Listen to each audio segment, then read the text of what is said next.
everybody, and welcome back to this tutorial. And as you can see in the previous video, we successfully ran both our server and our reverse shell.py. Right now what we are going to do is add just a little bit of code to our server and to our reverse shell in order to be able to execute or to send messages between these two programs. So let us start off with the server. I will just zoom this in so you can see everything better. Let me just enlarge the entire terminal and let me open server.py. So what we have here is the actual socket creation part. So what we can do with this is, first of all, delete the s.close and put this entire part into one big function, or it is not even that big, but we can just add it right there. So what we can do is just type here def server, and we can tab this entire code into this function right here.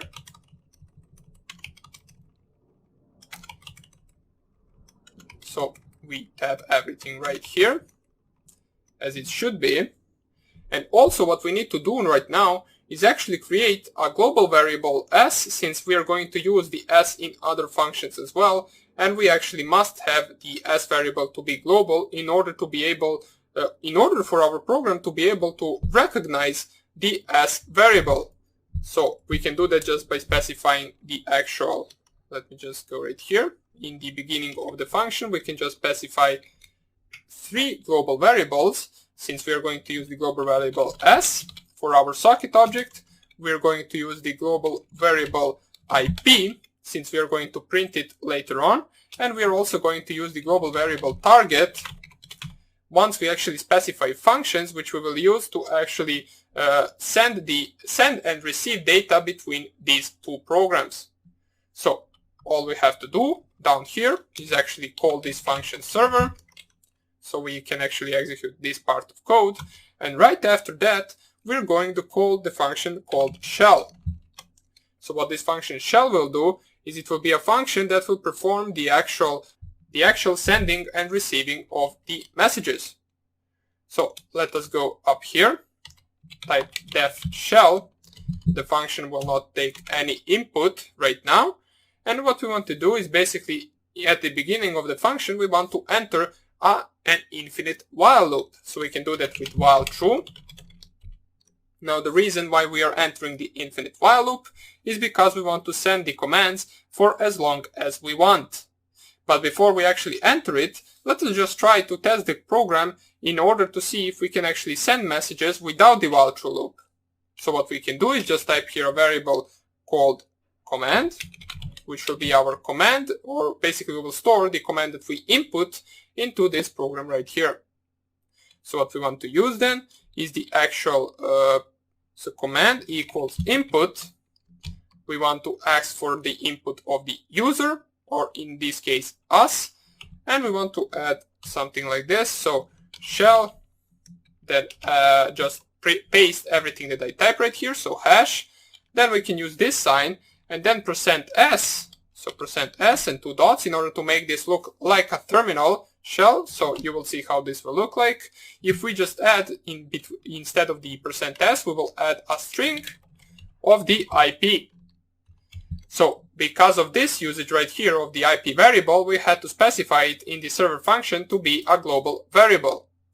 So we close the double brackets, and all we want to do is actually just try to send this to the target. So we can just use s.send, and what we want to send is actual command. And after we send this, so right now what we want to do is actually receive some message from the actual target. So we can just do something like this, message equals target.receive, and the amount of bytes we want to receive would be 1024 just for this specific task. Now we will do some of the changings later on, but for now let's just leave it like this, and after that let us print the actual message right here. So let me just try this right now. So if I save this, save it, then go and add the code to the actual reverse shell as well. So what we will need to do is actually add another shell function right here, which will actually perform the same thing. So let me just call it down here, shell, and let's call the function or code the function right here. So shell, and we enter the, or not enter the while true loop once yet. We want to type here command equals s or sock.receive. We want to receive 1024 bytes. This is the max value of bytes we actually can receive. So we will see how we can fix that. So for example, if we from the server actually send to the target something larger than the 1024 bytes, or the target sends back to us some value that is larger than this, our program will crash. So later on we will see how we can actually fix this, but for now on all we want to do is simply just get back the message from the target. We want to actually send back, so sock.send, and we can specify here to send hello world. So we will send something to the target, and target will respond back to us with the actual hello world string. So first of all, what we need to do is call the shell function before the socket.close, so we don't actually close the connection before actually executing this function right here. And right now, let us see how this will work.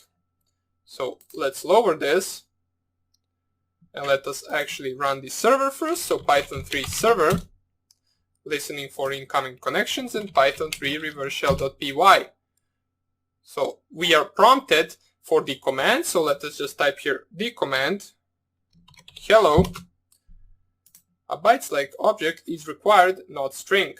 Okay, so if you get this error right here, that means you're running this with Python 3, which actually is the case. So in order to actually, oops, I didn't want to open the reverse shell, I want to open the actual server. And in order to actually do this, you need to actually encode this with the UTF in order to be able to send this and print the message back. So sock s.send, and we want to send the encode UTF -8 or -8, however you want to call it. And then close another bracket. And right here we want to print the message.decode, since we are receiving also with the Python 3 UTF-8. And right now I believe everything should work fine. I run this server.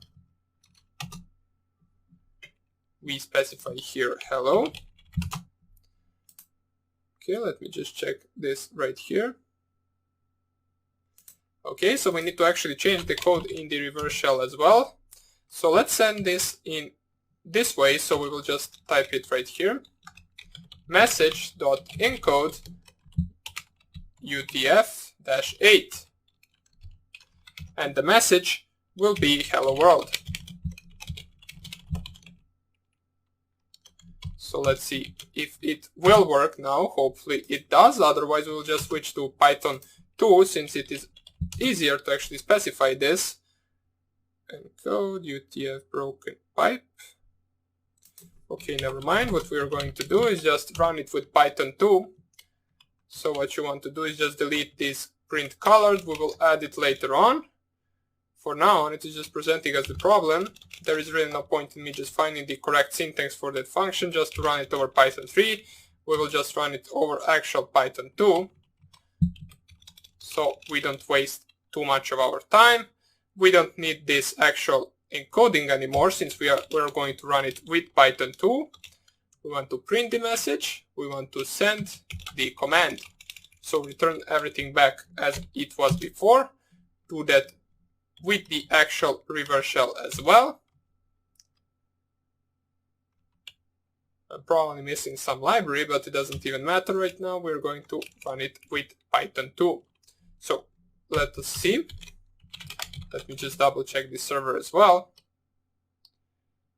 Okay, everything should work good right now. And let us run this.